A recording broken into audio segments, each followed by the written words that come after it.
Hello everybody, welcome to this new course. I'm so pleased that you've decided to join me for this new course today.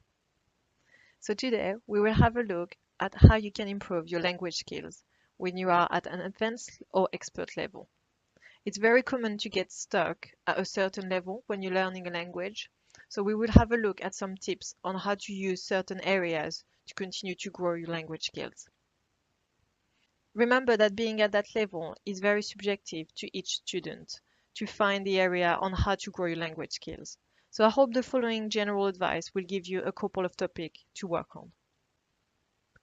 At the end of this course, you will have a class project to help the growth of your language skills. So let's get started.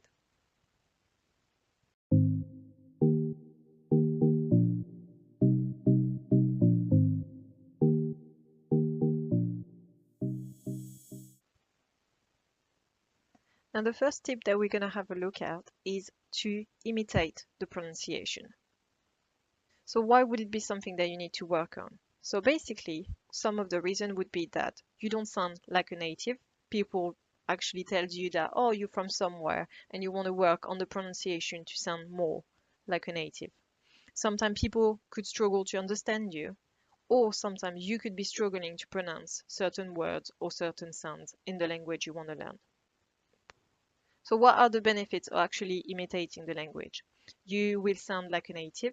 It's also a simple way to practice your pronunciation in general, and it will boost your confidence in speaking another language, which is something sometimes people are really good at writing, at the grammar, the conjugation in a language, but they're really, really scared of talking. So imitating a language might actually help them not being that scared of speaking the language because they will sound more like a proper native.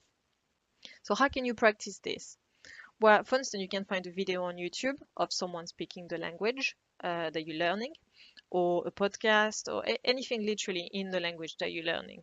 So you would look at it and then record yourself, repeat the same sentences a couple of times and work on this, even if it's the same sentence saying it a couple of times.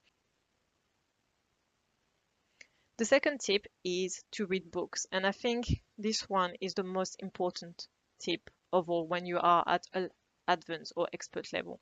I think it's actually the last step for you to progress in your language skills. And why would you read more books? Well, because you're lacking in vocabulary knowledge in the language, or you're lacking in knowledge in some areas or in some topics. And it's also a very easy practice because you can do it in your own time with books that you actually like. And what are the benefits of actually reading more books? You will definitely expand your vocabulary knowledge. There's so much that you can learn from a lesson. Uh, if you're watching different topics, there's so much that you can learn because it's literally restricted to what the teacher will give you as vocabulary rather than reading books. It will also help you in expanding your understanding because you will be reading books in a language that you know, but sometimes you might find a word that you don't understand, but you will understand it. You will understanding depending on the context because of the whole book. And also you can reuse the vocabulary that you're learning in books. So it's linked to expanding your vocabulary knowledge. How can you practice that? Well, choose your favorite books in general, and you can find a translated version. Something that comes a lot with my students is actually reading Harry Potter because it's something that is very common and a lot of people have read the books. And if you already know the books, it actually gives you a certain advantage. You know what you are reading. So just find the books that you like. Either it's in the language you like or it's in your own language, and find a translated version and read it in the language you're learning. And then you can also find a book in the language you're learning, so that will make you expand your knowledge to books from foreign writers. The next tip is about using synonyms. Why would you learn synonyms? It's because you're lacking in vocabulary in some areas, and it also to avoid repeating yourself all the time. So if you've got more vocabulary, you can choose different words in whatever context you're talking. The benefits of it is to also expand your vocabulary knowledge, and you can build up sentences and paragraph and things you're saying with similar words. I will show in the example. And also it builds up your interest and knowledge in the meaning between synonyms. So that's more for people that really wants to understand a language. So if we look at the example, it will make more sense. So I've put those examples, which is I've chosen beautiful in French, which is beau, and then you can learn synonyms. So pretty, sublime, magnificent, sublimely beautiful. And in French, that would be joli, sublime, magnifique, bellissime. And what's interesting is you can learn those words. We've got for one word that you knew, beautiful, you have now 5 words. So you expand your vocabulary. And also you can try to start learning what's the difference between the synonym. And in those one, it's a degree of beauty, it's the context, and it just makes you understand words a bit more and understand the language a bit more as well.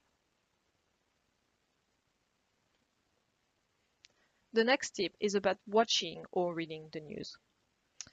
What are the reasons? Well, it makes you stay in tune with the country and its language, so you can watch what's actually happening in the country you're learning the language from. I mean, you can just spend 10 minutes every day just going on Google News and reading the news in the language you want. Just for 10 minutes, just even reading the headlines. And in the evening, you can just put the TV for half an hour watching the news in a different language. It's very easy to put that in practice into your daily life. The benefits is same thing, expand your vocabulary knowledge. And I think that's one of the main problem when you are an advanced level, because you know the grammar, you know the conjugation, you know how to speak more or less, but you're missing that little thing, which is knowing more words. So that's one of the benefits. And also it keeps you watching and listening native speakers. So how can you do that? Find free news channels, free newspaper. So I've put an example for French because it's the language that I teach. We have BFM TV, which is a free French news channel that you can just type on Google and have a look at it. And you've got a live show that is always on, and you can literally watch the news 24/7 if you wanted to. But that really makes you, it's very easy. I mean, it's free and it's on computer. You can just put it for 10 minutes a day, and that's 10 minutes of French that you are listening. The other thing, if you want to read, it's similar to the books. You can go to 20 minutes, le 20 minutes. It's a free newspaper. And on their website, you can even download the PDF of the newspaper for free. So you could put it on your Kindle, on a tablet to read as well. It's different than a book. It's shorter. So if you just want to read 1 or 2 articles a day, it's more doable maybe than a book if you're not really a big reader. But watching and reading the news would be the next tip. Tip number 5 is to translate for fun. It's something that I've done my whole life when I was learning English. Why would you do that? It makes you understand the way a language is structured, and you've got a more deepened vision of the language. And the benefit is still the same thing, expand your vocabulary knowledge. It's really this point that we see coming back, and expand your understanding of the language as well. And how can you work on that? Well, I used to do that. I used to translate songs. So any artist or bands that you like, choose a song, translate it on your own. Don't look at the translation online. Just do it yourself to make you work with the translation. And also, if you don't want to translate song, articles from the newspaper, same thing. Just try to translate them. You will learn more vocabulary. You will understand the grammar. You will understand the conjugation. It just brings everything that you know into one thing. Translation is a really good exercise to learn a language. And from my experience of learning languages in France, we don't get to translate. When we're at school, we learn the language as it is, which is grammar, conjugation, and vocabulary, but we never really did translation, and it's something they're putting more and more back in schools because it's actually a really good exercise to learn a language. So that's why I think it's not to be a professional translator or anything like that, but it's really to just have fun with the language. If it's not something that you like doing, I think it's worth the shot trying once in a while just to do some translation, just to see how good you could be. Just another way to practice the language rather than just learning vocabulary, and it's a good exercise. Finally, the last tip is to live in the country or to speak to native. I think this one is obviously if you can do it. Not everybody can go in a different country or be in contact with native. So that's very different to the other tips that I've given because the rest can be done at home, which is great. That's 5 tips out of 6. But this one it's still very important. The point of a language is to be spoken, ideally in the country. So why would you do that? It's 100% being in the language, being in the country. And that's why I was saying, why not doing that? Because the point of a language is to use it. So being in the country and being with native will always make you speak the language. The benefits, it's the best way to speak and to learn the language. And you can literally learn from everything and everybody that is around you. So how can you do that? So obviously, not everybody can do that, but there's different ways of doing this.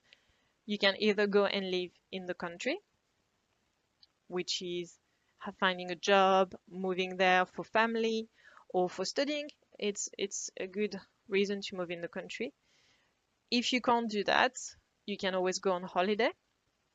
If you can't do that, you can find a pen pal. It's an easy way. You can do that from home. And otherwise, you can always look for a local language club. Usually those clubs have people who want to learn the language, but sometimes you've actually got native going there because they're quite happy to speak the language again with some people all around them because they're usually expatriate. So that would be the last tip, number 6, to live in the country and speak to native if possible. Well done, everyone. You've made it to the end of the course. So let's have a look at your class project. Following the tips that I've given in the course, you can now use this learning and plan and follow the next exercise. So let's have a look. So the first thing that you can do is select a French book to read, write down the vocabulary that you've learned, and a paragraph summarizing the book. That's be your first exercise. The second thing is for you to watch the news for a week and write a paragraph about what you've learned and your opinions on the different topic. The third exercise would be to choose an article and translate it in the language that you are learning. And finally, make a list of all the vocabulary that you recently learned and find 2 synonyms to each word. So we're now at the end of our course, and let's summarize what we've seen today. So you have learned how to improve your current language skills by imitating the way people speak, by reading books in a foreign language, by looking for synonyms to expand your vocabulary knowledge, by reading or watching the news in a different language, by translating for fun, and by living abroad or speaking more to native speakers. And what I've noticed with my students is that the main issue to continue improving our language skills when we are at advanced level or expert level, they are like the lack of vocabulary. So what I would say is to learn more vocabulary. How do we do that? Read books, use the synonym technique, translate and watch the news or read the news to expand your vocabulary. The second issue that comes back as well for advanced learner is not to be confident with speaking. And the thing is, it's a language so you just need to speak. It's meant to be spoken. And how can you improve this? By imitating, doing the pronunciation exercise. You can do that on your own. It's the first one that you should be doing because you're on your own. You're not being judged by anybody by the way you're speaking a different language. And then speak to native. Watch the news, repeat what you hear, pronunciation exercise, and speaking the native. And also the next thing is the fear of making mistakes. You will definitely make mistakes by learning a language, and the more mistakes you make, the more you're going to learn from them. So it's very similar to being scared of speaking. So to summarize, when you are at an advanced level or expert level, even if you know all the grammar, you know all the conjugation, the last step is really to speak and to learn more vocabulary from any sources such as what we saw, book, TV, films, music, articles. And that's the way you're going to build up your language with that content. and then you need to actually use it and speak the language with that content that you have learned, and to make mistakes from them, because you will learn how not to make those mistakes again. So thank you very much for watching this course. I hope it will help you getting to the next level and feeling like you are bilingual. Don't forget to do the class project and submit it back on the class project section so I can have a look at it. Thank you very much for watching this course.